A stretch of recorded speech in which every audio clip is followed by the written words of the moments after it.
Hello friends, आज हम discuss करने वाले हैं अपने क्लास 11 की एनसीईआरटी जो हमने स्टार्ट की है एनिमल फिजियोलॉजी का part plus breathing and exchange of gases. उसी का पार्ट सेकंड है ये। आज हम डिस्कस करेंगे इसमें different respiratory structures in animals, क्योंकि एनिमल फिजियोलॉजी है तो यहाँ पर क्या है, जो भी हमारे किंगडम एनिमल जो एनिमलिया किंगडम है वहाँ पर जितने भी तरह के ऑर्गेनिजम्स हैं उनमें किस तरीके से जो है वो एक्सचेंज ऑफ गैसेज होता है, कौन से रेस्पिरेटरी ऑर्गन्स हैं, स्ट्रक्चर्स हैं, वो हम आज डिस्कस करेंगे इस वीडियो में। वीडियो शॉर्ट होगी तो सबसे पहले हम क्या देखते हैं, रेस्पिरेटरी जो सर्फेसेज हैं। तो रेस्पिरेटरी सर्फेसेज होते क्या है, असल में ये वो जगह होती है जहां पर क्या हो रहा है, हमारा एक्सचेंज ऑफ गैसेज हो रहा है। पहली चीज तो जहां पर एक्सचेंज ऑफ गैसेज हो रही है वो है रेस्पिरेटरी सर्फेस। ठीक है, ये रेस्पिरेटरी सर्फेस क्या हो सकती हैं, कई कंडीशंस को लेकर चलती हैं, कई इनके कैरेक्टरिस्टिक्स होने चाहिए। एक तो ये सबसे पहली चीज की ये जस्ट लाइक द विलाई, ये क्या करना चाहिए, इनको सरफेस एरिया अपनी बढ़ानी चाहिए, सरफेस एरिया प्रोवाइड करना चाहिए for the exchange of gases. तो पहली चीज तो कि एक्सचेंज ऑफ गैसेस होनी चाहिए यहाँ पर, और दूसरी चीज क्या है कि इनको सरफेस एरिया देना होता है जहां पर ये प्रोसेस चल सके। तो कुछ कैरेक्टरिस्टिक फीचर्स हैं रेस्पिरेटरी सर्फेसेस के, जैसे सबसे पहला क्या हो जाएगा, large surface area. As I have told कि लार्ज सरफेस एरिया का मतलब क्या होता है कि सरफेस एरिया ज्यादा होनी चाहिए। जितना ज्यादा सरफेस एरिया होगा दिस विल इंक्रीज, तो इसी के साथ साथ क्या होगा, हमारा रेस्पिरेशन का रेट भी बढ़ जाएगा। रेस्पिरेशन का rate that will also increases, because क्या होगा कि यहाँ पर जब भी ऑक्सीजन जाएगा, रेस्पिरेटरी सर्फेसेस का मतलब क्या होता है कि ऑक्सीजन को, क्योंकि सबको पता है कि एनिमल किंगडम की हम बात कर रहे हैं, तो एनिमल किंगडम में क्या होता है कि ऑक्सीजन को आपको इनहेल करना होता है और कार्बन डाइऑक्साइड को बाहर निकालना होता है। ठीक है, तो जब ये ऑक्सीजन जाएगा आपकी बॉडी के अंदर, तो जितना ज्यादा ऑक्सीजन जाएगा उतना ही ज्यादा एरोबिक रेस्पिरेशन होने के चांसेस बढ़ जाएंगे। तो एरोबिक रेस्पिरेशन ज्यादा होगी, तो लार्ज सर्फेस एरिया इसीलिए बहुत ज्यादा इंपॉर्टेंट है, क्योंकि एरोबिक रेस्पिरेशन का रेट ज्यादा होगा। जितना ज्यादा रेट होगा उतना ही ज्यादा क्या होगा, एटीपी का फॉर्मेशन होगा। ठीक है, तो ये अल्टीमेटली क्या होगा, आपकी एनर्जी को इंक्रीज करेगा, एनहांस करेगा। नेक्स्ट क्या पॉइंट होना चाहिए रेस्पिरेटरी सर्फेसेस का, कि ये एक्सटेंसिव, थिन और हाईली वेस्कुलराइज्ड होना चाहिए, बहुत ही पतला होना चाहिए, थिन होना चाहिए, क्योंकि इसमें इनफोल्डिंग्स होती हैं। जब ये फोल्ड होगा तो ये इजीली फोल्ड हो पाए, इजीली ये कम जगह में ज्यादा एरिया को एक्वायर कर पाए। तो जितना पतला होगा उतना ही बेटर होगा। एक्सटेंसिव मतलब क्या कि कम जगह पे ज्यादा ये अपने आप को अपना जो है एरिया इंक्रीज कर पा रहा था। एक्सटेंसिव हो गया, थिन हो गया। और हाईली वेस्कुलराइज्ड का मतलब क्या होगा, यहाँ पर ब्लड वेसल्स होनी चाहिए, या फिर अगर किसी ऑर्गन, बहुत सारे ऐसे ऑर्गेनिजम्स है जहाँ पे ब्लड वेसल नहीं है, तो ब्लड वेसल नहीं है तो वहां पर क्या होना चाहिए, डायरेक्ट ब्लड या जो भी बॉडी का फ्लूइड है जहां पर क्या हो रहा है, ये एक्सचेंज ऑफ गैसेस होनी चाहिए, वहां पर उससे क्या हो, इनका कनेक्शन हो। वेस्कुलराइज का सेंस यही है यहाँ पर कि ब्लड वेसल हो तो ब्लड वेसल ठीक है, नहीं ब्लड है तो ब्लड वेसल नहीं है तो ब्लड ठीक है, ब्लड नहीं है तो कोई अदर फ्लूइड, जो भी फ्लूइड है बॉडी का, जिस फ्लूइड की मदद से एक्सचेंज हो रहा है, गैसेस एक्सचेंज हो रहा है, सेल्स में से जो गैसेस बाहर निकलती हैं, कार्बन डाइऑक्साइड बाहर निकल रहा है, वो बाहर चला जाए और ऑक्सीजन जो है वो सेल के अंदर चला जाए। तो ऐसा कोई भी स्ट्रक्चर है तो वो हाईली वेस्कुलराइज्ड होना चाहिए। नेक्स्ट क्या है, परमिएबल टू रेस्पिरेटरी गैसेस। अब क्या रेस्पिरेटरी गैसेस से परमिएबिलिटी, क्योंकि सबको पता है कि सेल्स के पास क्या होता है, प्लाज्मा मेम्ब्रेन होता है। सेल्स के पास क्या होती है, प्लाज्मा मेम्ब्रेन होती है। ये प्लाज्मा मेम्ब्रेन 4 तरीके की होती है। अगर आपको नहीं पता है तो आप प्लीज मेरा वीडियो चेकआउट कर सकते हो। प्लाज्मा मेम्ब्रेन पे मैंने क्लास 9 में बहुत डिटेल में वीडियो बनाया हुआ है, प्लेलिस्ट नीचे है डिस्क्रिप्शन बॉक्स में, आप वहां से चेकआउट कर सकते हो। तो प्लाज्मा मेम्ब्रेन 4 तरीके की होती है, उनमें से जो परमिएबिलिटी के बेसिस पे ऐसी मेम्ब्रेन जो क्या कर रही है, सब कुछ परमिएबल कर देती है। इन दैट सेंस अगर वो सब कुछ परमिएबल कर देती हैं तो रेस्पिरेटरी गैसेस को भी परमिएबल कर देंगी। अदरवाइज क्या हो, उनका नेचर ये होना चाहिए प्लाज्मा मेम्ब्रेन्स का कि वो क्या हो, रेस्पिरेटरी गैसेस के लिए तो एटलीस्ट क्या हो, परमिएबल हो। अब रेस्पिरेटरी गैसेस कौन सी हैं, तो एक तो ऑक्सीजन, दूसरा कार्बन डाइऑक्साइड, उस ऑर्गेनिजम्स के लिए जिसमें ये दोनों एक्सचेंज होते हैं। इनके अलावा भी बहुत सारे गैसेस हैं, नाइट्रस ऑक्साइड है, कार्बन मोनोऑक्साइड है, बट उनके लिए क्या होती है, परमिएबिलिटी तो होती है लेकिन वो हमारी बॉडी के लिए उतनी ज्यादा इंपॉर्टेंट नहीं। हम रेस्पिरेटरी गैसेस में इन्हीं दोनों को रखते हैं। नेक्स्ट क्या है, शुड बी डायरेक्टली और indirectly in contact of the source of gases. जो भी गैसियस सोर्स आ रहा है, मतलब जो सोर्स है, 2 ही सोर्स होगा, एक तो क्या होगा एयर और दूसरा होगा वाटर, क्योंकि 2 ही सोर्स से हम क्या करते हैं, गैसेस को एक्सचेंज करते हैं। आइदर एयर, जैसे हम अभी इनहेल एक्सहेल करते हैं, या जो एक्वाटिक एनिमल्स है जो पानी में रहते हैं तो वहां से एक्सचेंज ऑफ गैसेस करते हैं। तो जो भी सोर्स ऑफ गैस है यानी एयर वाटर, उसके कॉन्टैक्ट में ये सरफेस होनी चाहिए। जैसे फॉर एग्जाम्पल गिल्स होता है, गिल्स किसके कांटेक्ट में होता है, पानी के कांटेक्ट में होता है, और हमारा जो नोज नॉस्ट्रिल है वो किसके कांटेक्ट में है, एयर के कांटेक्ट में है। ठीक है, तो ये जो भी रेस्पिरेटरी सर्फेसेस हैं, ये नोज नॉस्ट्रिल क्या कर रहा है, इसको हम नोज नॉस्ट्रिल की बजाय हम सीधे लिख दें एल्वोलाई, क्योंकि पूरा रेस्पिरेटरी सर्फेस तो हमारा एल्वोलाई ही है। तो एल्वोलाई क्या है, एयर के कांटेक्ट में है, क्योंकि हम जब इनहेल करते हैं तो अल्टीमेटली एल्वोलाई तक ही जाती है हवा। ठीक है, तो ये जो दोनों सर्फेसेस हैं ये कांटेक्ट में होनी चाहिए दोनों के। एक एग्जांपल आपको दिख रहा है। नेक्स्ट क्या, मस्ट बी मॉइस्ट, बहुत इंपॉर्टेंट है, मॉइस्ट होना बहुत जरूरी है। उसी के लिए क्या होता है, डिफरेंट चीजें होती हैं, डिफरेंट तरीके के इंस्ट्रूमेंट्स प्रेजेंट होते हैं। जैसे पहला क्या हो गया, मॉइस्ट के लिए वाटर होता है, मॉइस्ट के लिए म्यूकस होता है। ठीक है, अगर मॉइस्ट नहीं होगा, सरफेस मॉइस्ट नहीं होगा, सरफेस अगर ड्राई हो जाता है तो ड्राई होने पे क्या होता है, सबको पता है कि कोई चीज अगर भीगी होती है तो वो फैली होती है। अगर आप किसी चीज को अगर आप भिगो के रखते हो तो वो फैला रहता है, अगर आप उसको ड्राई करते हो तो वो सिकुड़ जाता है, उसका सरफेस एरिया कम हो जाता है। तो जैसे ही सरफेस एरिया कम होगा वैसे ही क्या होगा, रेट ऑफ रेस्पिरेशन घट जाएगा। तो जरूरी है कि वो जो आपका रेस्पिरेटरी सरफेस है वो हमेशा मॉइस्ट होना चाहिए, ताकि प्रॉपरली जो प्लाज्मा मेम्ब्रेन है वो स्वेलन कंडीशन में रहे, वो फुली हुई रहे, वो उसकी सरफेस एरिया जो है वो इनलार्ज रहे, और जितना ज्यादा सरफेस एरिया इनलार्ज रहेगा उतना ही ज्यादा क्या होगा, गैसियस एक्सचेंज प्रॉपरली हो पाएगा। अगर ये ड्राई हो जाएंगी तो ये थोड़ा सा सिकुड़ जाएंगी, श्रिंकेज हो जाएगा, और जैसे श्रिंकेज होगा इनका सरफेस एरिया कम हो जाएगा, और कम होने की वजह से क्या होता है, प्रॉपरली गैसियस एक्सचेंज नहीं हो पाएगा। दैट्स व्हाई मॉइस्ट कंडीशन रहना बहुत जरूरी है। मॉइस्ट के लिए या तो वाटर या तो म्यूकस, aquatic animals और mucus in the case of the terrestrial animals, जैसे हम लोग में होता है। ठीक है, नेक्स्ट लास्ट पॉइंट है, एयर और water must move over the exchange surface. Same इसके जैसा ही पॉइंट है कि ये कांटेक्ट में रहने को कह रहा है, और ये कह रहा है कि एयर या वाटर इसके ऊपर से होकर के गुजरना चाहिए। तो जरूर सबको दिखता है मछलियां मुंह खोल के पानी पीती हैं और गिल्स से यहाँ फेफड़े के पास से अपने निकाल देती हैं, तो गिल्स से पानी निकाल देती हैं, तो ये गिल्स के ऊपर से ही तो पानी जाता है, तो सरफेस के ऊपर से पानी जा रहा है। In the same way alveoli, हम जब इनहेल करते हैं तो एल्वोलाई में पहुंचता है और एल्वोलाई से होकर के फिर वो बाहर निकलता है, तो सरफेस एरिया के ऊपर से ही होके ये गुजर रहा है। तो अब ये तो हमारा कंडीशन हो गया, कैरेक्टरिस्टिक्स फीचर्स हो गए। अब हम देखते हैं कि कौन कौन से ऑर्गेनिजम्स में किस किस तरीके का रेस्पिरेटरी सर्फेसेस होते हैं, उनको हम किस नाम से जो है वो डिनोट करते हैं। तो फॉर द वेरी फर्स्ट, सबसे पहले हम देखेंगे यूनिसेलर से स्टार्ट करते हैं। सबसे पहले हम देखते हैं कि जो रेस्पिरेटरी सर्फेसेस हैं उनमें जो फर्स्ट ऑर्गेनिज्म हमको देखने को मिलेगा वो क्या है, यूनिसेलर का केस मिलेगा। सिंगल सेल ऑर्गेनिज्म है, इसके पास सिर्फ एक ही लाइनिंग है जो कि है प्लाज्मा मेम्ब्रेन। तो ये अपने जनरल जो प्लाज्मा मेम्ब्रेन होता है, जो हम फ्लूइड मोज़ेक मॉडल में पढ़ते हैं, उसी प्लाज्मा मेम्ब्रेन से ये क्या करेगा, अपना रेस्पिरेशन करेगा, यानी कि जो है रेस्पिरेशन नहीं मतलब हमारा एक्सचेंज ऑफ गैसेस करेगा। ठीक है, एक्सचेंज ऑफ गैसेस होगी इसकी इसी प्लाज्मा मेम्ब्रेन से। नेक्स्ट, जैसे कि सिंगल आपका यूनिसेलर ऑर्गेनिज्म में कौन कौन से ऑर्गेनिज्म आ जाएंगे, पैरामीशियम आ जाएगा, आपका अमीबा आ गया, ठीक है, इंटरमीबा आ गया, जियार्डिया आ गया, बहुत सारे ट्रिपैनोसोमा, यूग्लिना, बहुत सारे ऑर्गेनिजम्स आ जाएंगे। वो अपने क्या करते हैं, जनरल बॉडी सरफेस से एक्सचेंज ऑफ गैसेस करते हैं।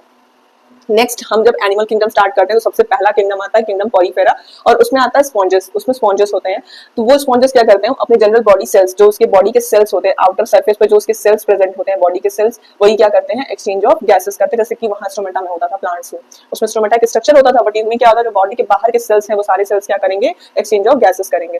नेक्स्ट है यहाँ पर एनिलीड्स। हम चलते आ रहे हैं क्योंकि अब यहाँ से पूरे हर एक किंगडम में सेम चीजें मिल रही हैं, तो हमने छोड़ दिया। किंगडम एनिलिडा होता है, किंगडम एनिलिडा में एक ऑर्गेनिज्म है नेरिस। वो नेरिस कैसे करता है, अपने पैरापोडिया से। अब देखिए पैरापोडिया क्या होता है, पैरापोडिया एक स्ट्रक्चर, जैसे ये आपकी नेरिस की बॉडी है, आप लोगों ने घर में देखा होगा गोजर, हम लोग तो उसको गोजर ही बोलते हैं, जिसके बहुत सारे पैर होते हैं, ठीक है, बहुत सारे उसके पैर होते हैं, और कुछ उसका स्ट्रक्चर ऐसे उसके पैर होते हैं, यहाँ से ऐसे करके छोटा छोटा ऐसे निकला होता है, ठीक है।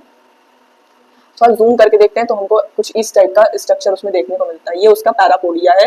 ये सारे क्या है, ये हर एक सेगमेंट में देखने को मिल जाएंगे, इसको हम बोलते हैं पैरापोडिया, ठीक है। पैरा मतलब साइड पे, लैटरल सरफेस पे जो है वो, पोडिया मींस क्या है, कोई भी अपेंडेजेस जो प्रेजेंट है इसको मूवमेंट में हेल्प करता है, इसको हम क्या कहते हैं, पैरापोडिया। तो ये अपने पैरापोडिया, इसके बेस पे सीटी वगैरह होती है, सीटी, ठीक है, बेस पे होती हैं, तो उन्हीं से क्या करता है, ये अपना एक्सचेंज ऑफ गैसेस करता है। इस केस में हम क्या करते हैं, हम क्या बोलेंगे, इस तरह के रिस्पिरेशन को हम कहते हैं पैरापोडियल रिस्पिरेशन।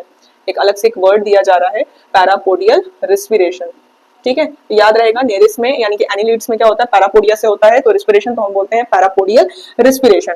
नेक्स्ट होता है अर्थवॉर्म एंड लीचेस। अर्थवॉर्म और लीचेस में क्या होता है, उनकी जनरल बॉडी सरफेस से ही एक्सचेंज ऑफ गैसेस होता है, जैसे कि स्किन उसकी है जो आउटर सरफेस, इस केस में हम क्या कहते हैं, स्किन से अगर रिस्पिरेशन हो रहा है तो हम बोलते हैं क्यूटेनियस रिस्पिरेशन, क्यूटेनियस रिस्पिरेशन। तो पहला नाम मिल गया पैरापोडियल रिस्पिरेशन, दूसरा नाम हमको मिल गया क्यूटेनियस रिस्पिरेशन। नेक्स्ट हम आते हैं किंगडम किंगडम एनिमलिया में आपका जो है फाइलम ऑर्थोपोडा। ऑर्थोपोडा में क्या होते हैं, कॉकरोचेस वगैरह आते हैं, ठीक है, कॉकरोचेस वगैरह आते हैं। तो कॉकरोचेस में क्या होता है, आपने देखा होगा ऐसे करके अगर कॉकरोच की बॉडी है, ठीक है, ऐसा अगर कॉकरोच की बॉडी है तो साइड्स पे क्या होते हैं, उसके साइड के सरफेसेस पे यहाँ पे छोटे छोटे पोर्स प्रेजेंट होते हैं, बहुत छोटे छोटे पोर्स होते हैं। उन पोर्स को हम क्या कहते हैं, स्पाइरिकल्स कहते हैं। What are the spiracles? Spiracles are the pores on the side surface, on the lateral surface of the insects which came under the phylum Arthropoda.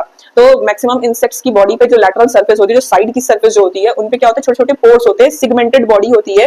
तो सिगमेंटेशन के साथ साथ यहाँ पे हर एक सिगमेंट में एक पोर होगा। ये पोर क्या होता है, अंदर इंटरनली क्या होता है, ट्यूब से कनेक्टेड होता है। तो ट्रांसवर्सल ट्यूब्स होती हैं, और कुछ अगर मैं इसे इरेज कर दूं, यहाँ से सिगमेंट्स को हटा दूं, ठीक है, सिगमेंट्स को हटा देते हैं यहाँ से, जिससे कि आपको क्लियर हो जाए। सिगमेंट्स हटा दिए हमने, अब ये जो है ये ट्यूब्स हैं जो ये स्पाइरिकल से कंटिन्यू हो रही हैं, ठीक है। ये ट्यूब्स क्या होंगी, आगे चल के सब आपस में जुड़ जाने वाली हैं।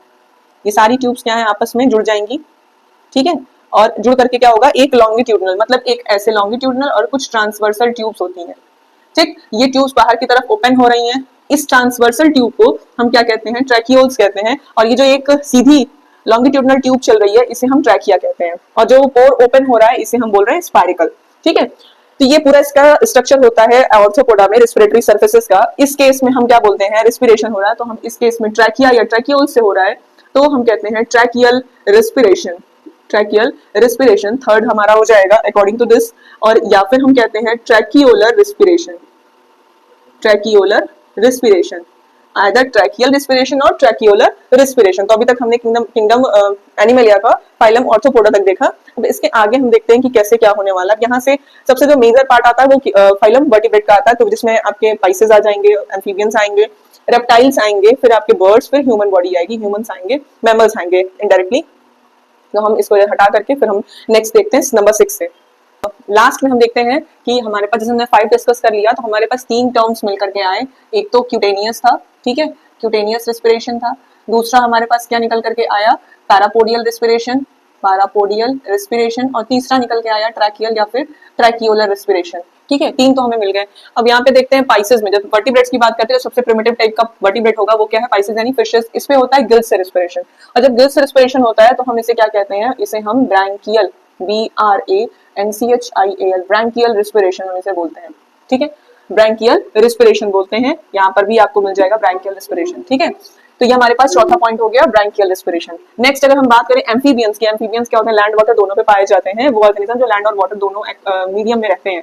उनमें जनरली क्या आता है, फ्रॉग सबसे अच्छा एग्जांपल। ठीक है, फ्रॉग का क्या होता है, एक स्टेज होती है लाइफ की टैडपोल। ठीक है, टैडपोल ये जो है इसका क्या होता है, लार्वल फॉर्म होता है, लार्वा होता है किसका, फ्रॉग का। It looks like fish.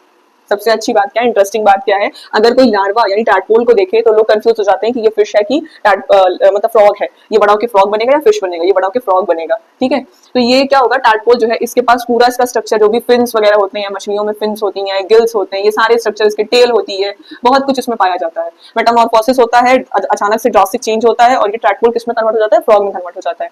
तो ये जो गिल्स इसके पास प्रेजेंट है, तो इस गिल्स की वजह से ये जैसे फिशेस रेस्पिरेशन करती है, एक्सचेंज ऑफ गैसेस करती हैं पानी की मदद से, वाटर में जो डिसॉल्व्ड ऑक्सीजन होता है, यहाँ से आपको दिखना नहीं, मैं भी यहाँ लिखती हूँ मैं, डिसॉल्व्ड ऑक्सीजन। ये जो डिसॉल्व्ड ऑक्सीजन है उसको वाटर में से निकालने का, एक्सट्रैक्शन का काम जैसे फिशेस करती हैं गिल्स से, क्योंकि वो हाईली वेस्कुलराइज्ड होता है, ऐसे गिल्स होता है। यहाँ से पानी, फिशेस क्या होता है, माउथ पार्ट से पानी अंदर आता है और यहाँ से गिल्स से होकर के निकलता है। ये गिल्स में क्या होते हैं, ब्लड कैपिलरीज होती हैं। ठीक है, तो जहां पर ब्लड कैपिलरीज होंगी वहां पर क्या होगा, एक्सचेंज ऑफ गैसेस होगा, क्योंकि ब्लड में क्या होता है, डायरेक्टली जो गैसेस होती हैं ब्लड में ही तो पहुंचती हैं।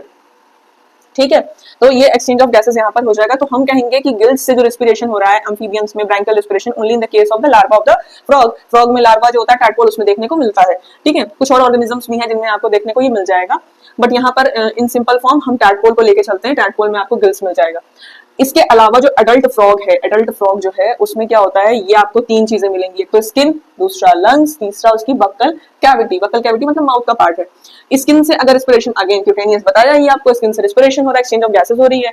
लंग्स से जैसे हमारे बॉडी में होता है, इन द सेम वे अगर फ्रॉग की बॉडी में या एम्फीबियंस की बॉडी में हो रहा है, उस केस में हम क्या बोलते हैं, पल्मोनरी। 4 पॉइंट्स हमारे पास थे, ये 5th नंबर हो गया, पल्मोनरी रेस्पिरेशन। पल्मोनरी रेस्पिरेशन, क्योंकि पल्मोनरी वर्ड किससे रिलेटेड है, लंग्स से रिलेटेड है।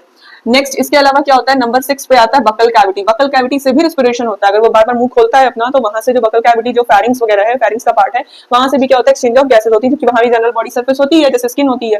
तो ये बक्कल कैविटी से जब रेस्पिरेशन करता है तो उस केस में हम इसको क्या कहते हैं, बक्कोफेरिंजियल रेस्पिरेशन। बक्कोफेरिंजियल यानी बक्कल कैविटी और फेरिंग्स वाले रीजन दोनों मिला के हम बोलते हैं बक्कोफेरिंजियल रेस्पिरेशन। ठीक है, तो फ्रॉग में सबसे ज्यादा रेस्पिरेटरी सर्फेसेस पाए जाते हैं, इसीलिए वो लैंड वाटर दोनों जगह पर आसानी से रह लेता है। ठीक है, last but not the least, birds, reptiles और मैमल्स, इन तीनों में क्या होता है, लंग्स देखने को मिलेगा। लंग्स का एक ही वर्ड है, ये रहा आपका pulmonary respiration.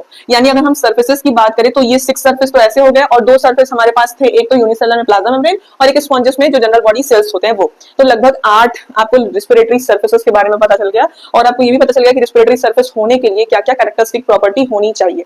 So that's all about the today's video. अगर वीडियो अच्छी लगी हो तो प्लीज लाइक, सब्सक्राइब करें, शेयर करें, और इस सीरीज को कंप्लीट करने में मेरी हेल्प करें। मोटिवेटेड रखने में थोड़ी सी हेल्प मिलती है अगर आप इसको शेयर करते हो, व्यूज आते हैं तो। ठीक है, बट मैं इसको कंटिन्यू जरूर करूंगी, क्योंकि इस बार मेरा मन है कंटिन्यू करने का।